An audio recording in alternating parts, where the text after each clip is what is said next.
Fit हो चुकी हैं, अब इसमें लग जाएंगी।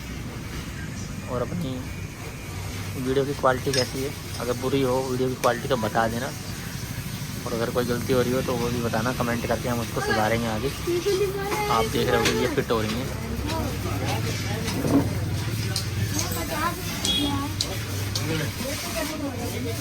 आप देख रहे होगे पूरा इंजन असेंबल हो रहा है।